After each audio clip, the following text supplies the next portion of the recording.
My name is Kennedy, and I'm 36 years old. For as long as I can remember, I've lived in the shadow of my older sister, Alexandra, who's 4 years older and never missed a chance to turn my life into a competition I never signed up for. Even in elementary school, Alexandra was praised as sharp and the natural heir of the family, while I was labeled reserved, a polite way of saying overlooked. At home, she always got the bigger slice of cake from mom, the TV remote from dad, and was the only one allowed to lock her bedroom door. Every decision revolved around her preferences. I used to think things would change when we got older. They didn't. Alexandra's manipulation just became more sophisticated with age. In high school, I had my first boyfriend, Ben. He was the first to take me to the movies, the first to hold my hand in the schoolyard. A week after Alexandra found out, she suddenly began bumping into Ben at the library. Then it was helping him with math, then working on a group project together. 2 weeks later, they were officially dating, like I had never existed. When I cried, Mom just said, "Well, if you didn't hold on tight enough, someone else will." Couldn't understand how a sister, my own flesh and blood, could be so cruel. Then came my college graduation. Alexandra showed up, of course, but made sure to insert herself into every conversation to talk about her new position at a major finance firm in New York. When I received my honors, she leaned over to Mom and muttered, "Just a decent GPA, nothing special." I didn't react. I never did. After every incident, Alexandra would come to me with watery eyes and say, "I'm sorry, I didn't know that hurt you." She always had an excuse. "I was under stress.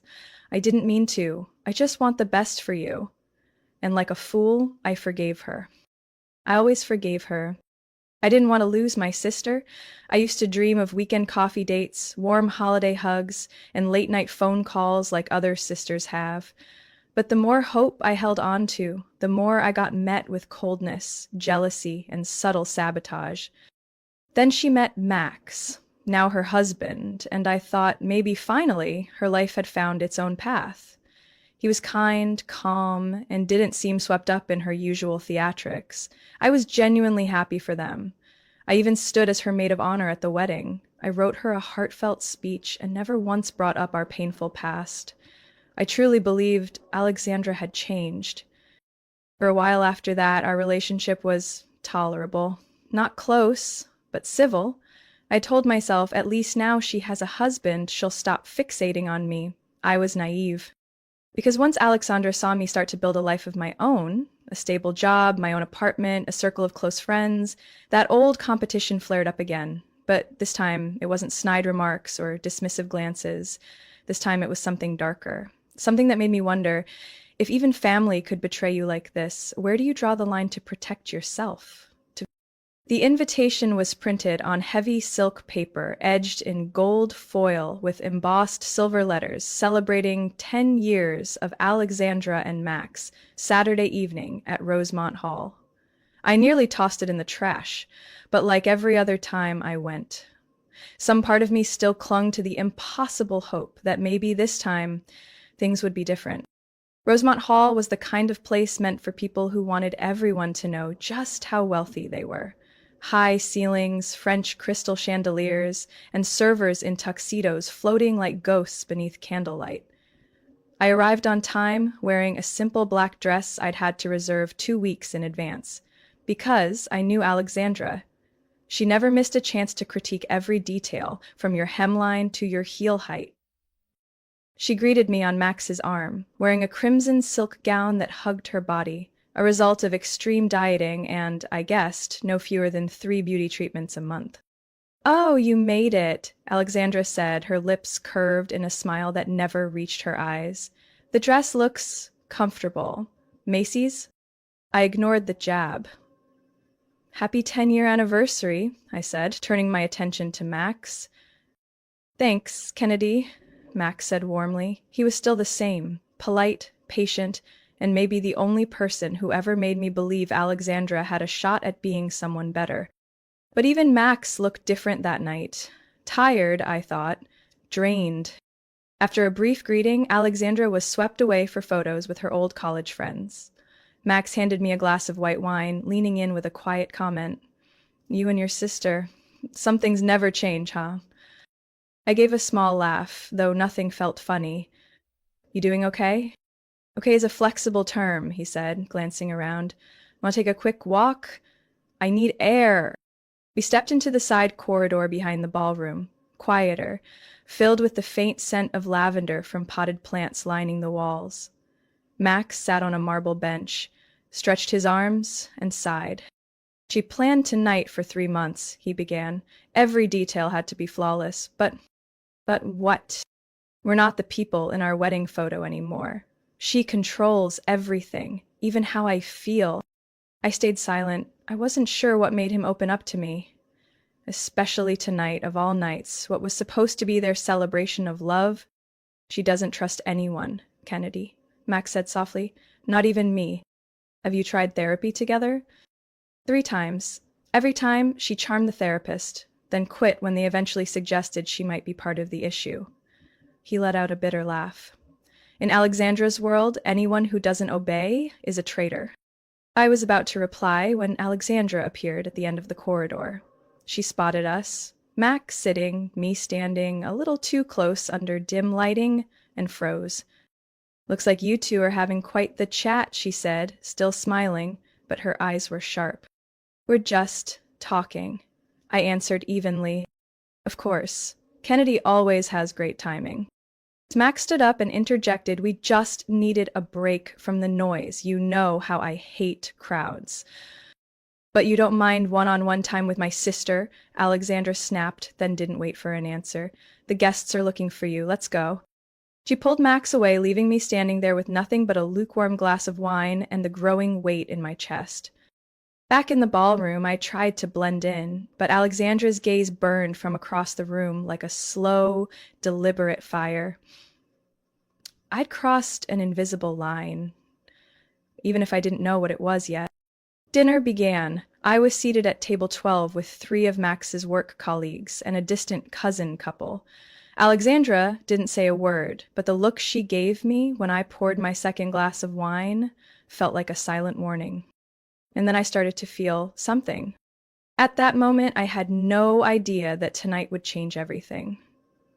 That behind the red silk gown, behind the polished speeches and carefully posed smiles, a storm had already begun.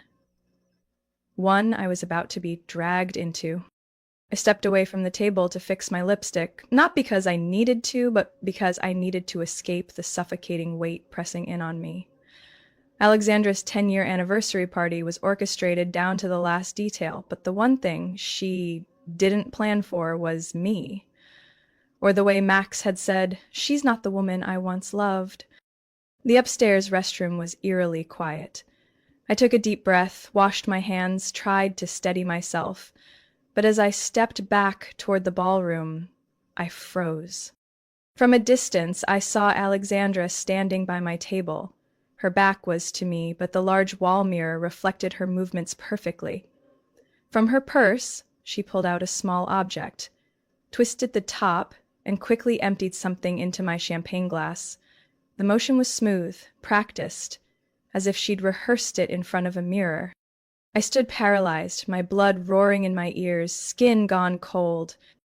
When she stepped back, her eyes met my reflection in the mirror. But Alexandra didn't see me. She turned, grabbed another glass, and slipped back into the crowd with her usual artificial smile.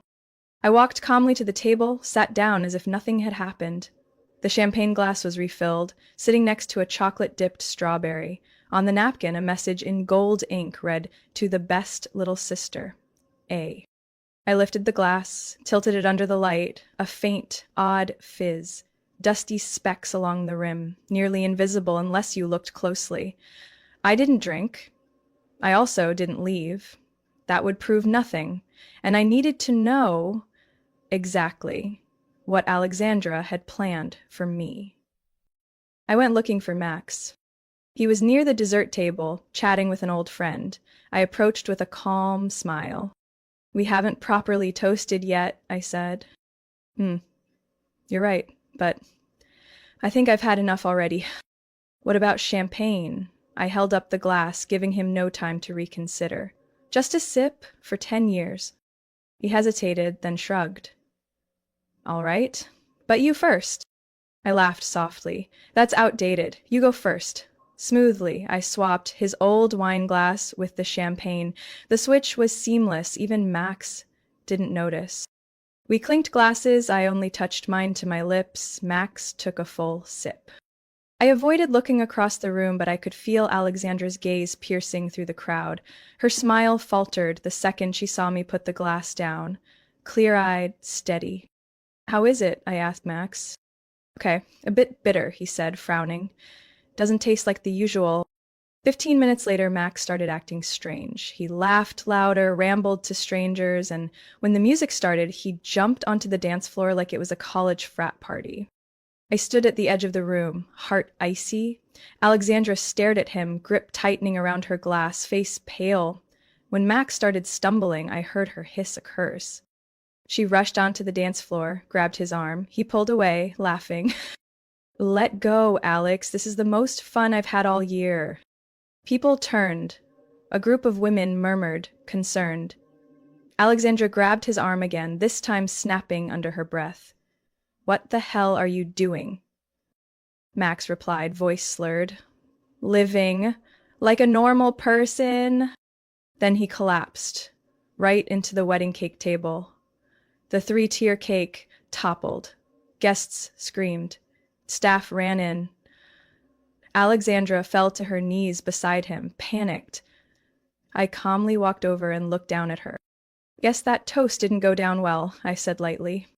Alexandra looked up, eyes bloodshot, whispering through clenched teeth. What did you do? Nothing, I said. I just didn't drink what was meant for me. She understood instantly, and for the first time in her life, Alexandra had nothing to say. Max couldn't get up. He lay flat on the marble floor, surrounded by frosting and ruined cake, eyes wide open, lips moving with words no one could make out. The music stopped. A spoon dropped. A woman gasped, "Oh my God, is he having a stroke?" Alexandra nearly lost it. She knelt beside Max, shaking his shoulders while trying to smile at the growing circle of silent, retreating guests. Sweetheart, it's just the alcohol, right? Get up, come on. They're watching. Max groaned, sat up shakily, face flushed, hair streaked with frosting. Please, I need water. My head. It won't stop spinning, he stammered. A server rushed over with a glass. Max reached for it, but his hands trembled so violently the water spilled all over his shirt. I stood just a few feet away, never taking my eyes off Alexandra. She was panicking. Not the kind of panic about embarrassment, but the kind that came from fear of being found out. Her gaze flicked toward me, then darted away. She knew. And I knew she knew. A voice spoke from behind me. We should call an ambulance, a relative, from Max's side of the family. I nodded immediately. Call now, this could be a drug reaction or something toxic in the drink. Alexandra snapped her head around, voice sharp. Are you implying something, Kennedy? Not implying anything, but he didn't drink much, and that last glass, you poured it. The room went quiet. Guests exchanged glances. Some began edging toward the exits. Don't accuse me like that, Alexandra screamed. I just wanted this party to go smoothly. By spiking your sister's drink, I said, loud and clear. Gasps spread across the room. Max looked up, dazed, turning toward me. Drugs? What drugs? He slurred. That's for the doctors to say, I replied, staring directly at Alexandra. Unless you'd like to confess now. No one spoke as hotel staff pushed through the doors, announcing the ambulance had arrived. 2 paramedics in blue uniforms rushed in with a stretcher and medical gear. They surrounded Max, checking his blood pressure, pupils, and response time. Did he consume anything unusual? A nurse asked. I didn't hesitate. Champagne, but I suspect it was laced with a sedative. The nurse looked up. Do you know what kind? I stayed silent. My eyes locked on Alexandra. Her face went pale. Hands trembling, she gripped the edge of a table to steady herself. 1 second, 2, then she mumbled. Ativan. Just one dose. I just wanted him to calm down. You gave your husband benzodiazepine during a champagne toast? One of the medics repeated, voice cold. Not for him, I interrupted. She meant to give it to me. Max croaked, what? The nurse responded urgently. We need to transport him now. That combination can cause respiratory failure. He needs monitoring. Shock rippled through the crowd. No more smiles, no more raised glasses. Only glittering lights falling on a party floor, now frozen, while the truth spilled out, one drop at a time. Max was lifted onto the stretcher. As they prepared to wheel him out, he reached for my hand. Thank you, he said, looking straight at me, for seeing everything. I squeezed his hand gently, then stepped aside as the medics exited the hall. As the doors closed behind them, Alexandra turned to me. Her eyes were sunken, glassy with tears, but her voice was still sharp as steel. You ruined my life. I looked straight at her. No, Alexandra, you did that yourself. I just refused to go down with you. Then I walked away, and I didn't look back. Memorial Hospital was less than a 15-minute drive from Rosemont Hall, yet that night, the distance felt like a suspended sentence hanging over all of us. I arrived just minutes after the ambulance, alongside my parents, who had shown up just in time to see everything unravel. My mother stayed silent the entire walk down the corridor, and my father said only one thing. We need to hear the truth from both sides. But his eyes betrayed any calm he tried to keep. Max was getting fluids through an IV, lying in the ER observation unit. He looked pale, but more alert than before. A nurse stopped us at the door, allowing only immediate family inside.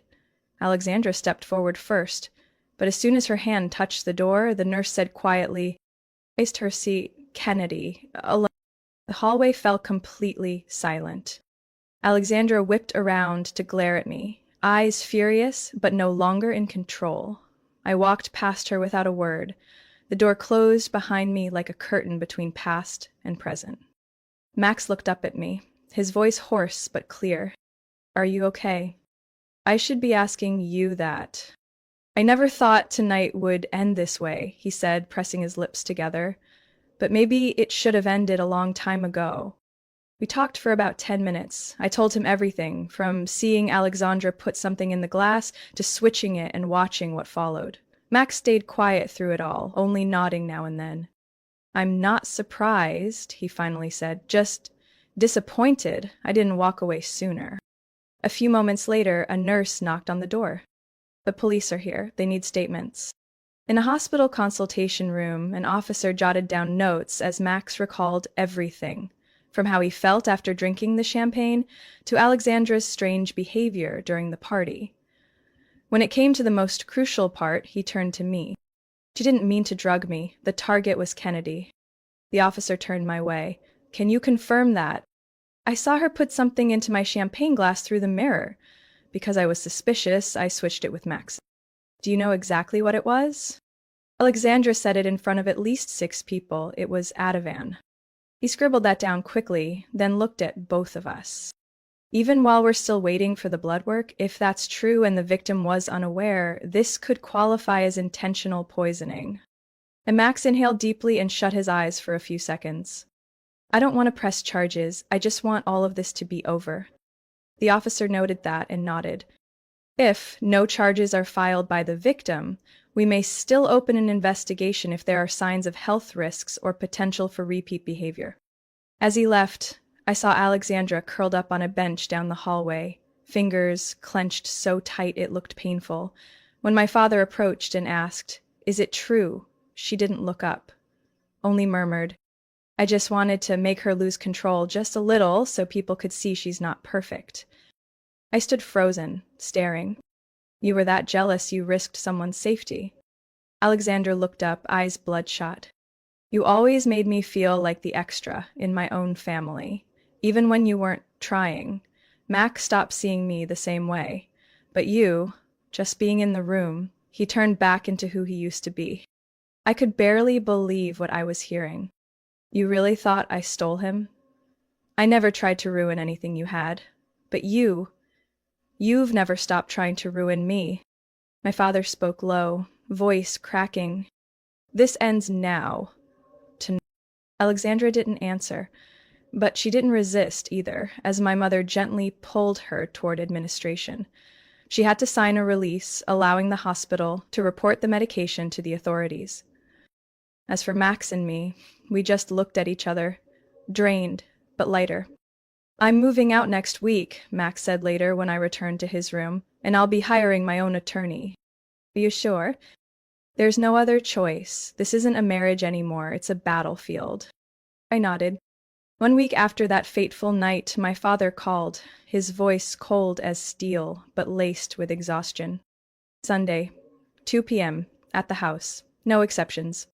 He wasn't joking. The last time he summoned the whole family like this was when Grandma died. This time felt just as heavy. But the one who died wasn't a family member. It was the trust between the ones still living. When I stepped into the childhood home in suburban Greenville, my mother was setting down a tray of tea.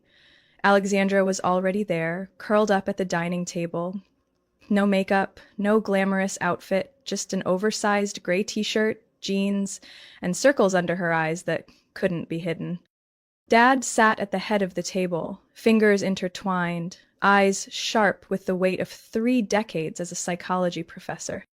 "I don't know where to begin," he said, "but this can't be brushed aside like the small fractures of the past." No one said a word. My mother placed the teapot down and took the seat beside me. "Alexandra, is there something you'd like to say to the family?" My sister lifted her head and looked straight at me. Her voice was raspy, shaky, but clear. "This week my doctor diagnosed me with borderline personality disorder, BPD. I kept a calm face, but inside, fragments of memory began snapping into place. Every irrational fight, every manipulation, every emotional flip, now forming a clearer picture. I've always felt like everyone would leave me," Alexandra continued. "So I cling, I control, I sabotage, especially with Kennedy. I always believed she would take everything I had." I didn't react. No smirk, no nod, just listened. And Max, too. When he started confiding in her, laughing with her, I panicked. I felt replaced, like I was drowning. My mother reached out and took her hand. Alexandra pulled away, not harshly, but honestly. "No need to comfort me, Mom. I'm not saying this to get forgiveness. It's just the first time I want to be honest, no excuses." Dad nodded slowly, then turned to me. "What about you, Kennedy?" I took a breath. "I'm willing to attend family therapy, but on one condition." "What condition?" my mom asked, a note of concern in her voice. "I need space. No texts at midnight, no surprise dinners, no casual invites. Every interaction has to be mutually agreed upon, not just because we're sisters we have to endure each other." I looked Alexandra in the eyes. "I'm not going back to being the sister who always forgives. I don't want to live in defense mode anymore. If there's going to be healing, it starts with respecting boundaries." Alexandra stayed quiet for a long moment, then nodded. "Fair, you have that right. This time I won't try to bend it anymore." My mom sighed, eyes glassy. "We should have seen this sooner. What we thought was sibling rivalry was actually a silent cry for help." Dad stood and pulled a stack of printed papers from his pocket. "These are appointments with a family therapist. Weekly sessions. Everyone shows up. We won't repeat our parents' mistakes, denial, silence, and the 'every family has problems' excuse." I took the paper and folded it without a word. The meeting didn't end with tears or cinematic hugs. It ended in a strange, still quiet, as if we all understood this would be long, messy, but at least, for the first time, everyone was ready to truly begin. Just before I left, Alexandra stepped toward the door and paused. "You don't have to answer now, but if someday you want to hear me say sorry again, sincerely, the right way, I'll still be here." I didn't reply, but for the first time, as I closed the door behind me, I didn't feel like I had to lock it. I just let it rest ajar. Because this time, I wanted to be the one who decides if and when it opens again. 6 months after the family meeting, I received a message from Alexandra. Can you give me an hour? Just coffee. No pressure, no past talk if you're not ready. I read the message 4 times. No exclamation points, no hidden jabs, no begging. For the first time in my life, an invitation from my sister came with no strings, no manipulation. I said yes, but I picked the cafe. A quiet spot on the west side where I usually worked on weekends. Neutral ground. Familiar to me, not to her. Safe. Alexandra arrived right on time. Not early to assert control, not late to provoke. She wore a cream hoodie, hair tied back, face bare. No lipstick, no mascara, no armor. Hi, she said softly, sitting across from me. Hey, I replied, placing my phone on the table, a subtle boundary. We ordered drinks. I got my usual oolong tea. She asked for water. Just water. No sugar-free soy latte with 3 modifiers. Just a quiet, almost startling choice. Are you doing okay? She asked. I'm all right. She nodded. No probing. After a short silence, she spoke. I've been going to therapy 3 times a week, one-on-one with ABD specialist, 1 group, 1 session focused on conflict behavior. I didn't know what to say, so I nodded. I've been doing the homework, journaling, tracking impulses and breaking them down later. At first, I thought it was a joke. I chuckled. I thought the same when I started. But then I realized I've lived my whole life on reflex. Couldn't tell what was real pain and what was imagined. And the moment I felt even a hint of threat, I struck first. Her voice didn't shake. She wasn't asking for pity. She was just telling the truth, like someone describing a scar. My mother's voice echoed down the back stairs. What about Mac? Divorce is finalized, she said, looking down. We split everything. He doesn't want contact, and I respect that. I sat there. I thought I'd feel satisfied hearing that, but I didn't. It was just sad. Not for them, but because loss is still loss, no matter who it happens to. I moved out of the city, she said. Now I'm in Salem, Oregon, part-time work with a nonprofit for women after divorce, not as a director, just staff. I write outreach content, help with the summer campaign. I almost asked, you're really doing that, but instead, I asked, do you feel lighter? For the first time, Alexandra smiled, not forced, not smug, not broken. Yes, it's strange, but yes. We sat there for a while. No dramatic apology, no sweeping promises, just 2 women, once called sisters, relearning what that word could mean. I don't expect forgiveness, she said, eyes steady. I just hope. One day, if it feels right to you, maybe we can build something new, not from blood, from understanding. I was quiet. Then I said slowly, maybe. But this time, boundaries stay. No crossing lines. Deal, she said right away. If I slip, you can call me out. Not to shame me, just to help me remember why I want to change. I nodded, something inside me softened. Not forgiveness, but maybe acceptance. When we parted, she didn't hug me, didn't ask to. She just said, thank you for coming. I watched her walk away. No swagger, no scanning the room for control. Just a woman, with a tangled past and a future still unwritten. 1 month after our reunion, I received a postcard from Alexandra. Not an email, not a text, a real postcard with a photo of the Seattle shoreline at dusk. On the back, just 12 words. I'm not running away. I'm starting over. I stared at it for a long time, tracing the familiar slant of her handwriting, less perfect now, no longer trying to impress. It felt like a sigh between 2 people who'd stopped needing to prove who was right. Alexandra had really moved. Mom said she rented a small apartment in Fremont near Gasworks Park. She's still working part-time for the women's support nonprofit. Recently, she even enrolled in an online counseling course to understand myself before trying to help others. I don't know where Alexandra's path will lead. I don't pretend her changes are permanent. But for the first time, I don't feel pulled by expectations or on alert. I'm simply an outsider, watching a family member with cautious but gentle eyes. And me? I'm still in Greenville, living in my two-bedroom apartment near downtown. I'm not trying to be noble, nor am I forcing myself to forget everything that happened. I still wake up some nights remembering that moment when Alexandra slipped something into my wine, and that chill crawling up my spine. But I've also learned not to let that wound define me. After all, anger might protect you in a crisis, but it can't nourish you long term. I keep going to therapy. I'm learning to rewrite my boundaries, not out of fear this time, but out of clarity. I've been pruning my relationships, keeping only those who don't make me feel small in my own life. Max and I still check in, an occasional birthday text, a shared article about mental health. He's moved to Asheville, North Carolina, and opened a bookstore cafe. In the pictures he sends, he smiles more, his hair a bit longer, looking nothing like the man in a suit from that long-ago party. I'm happy for him.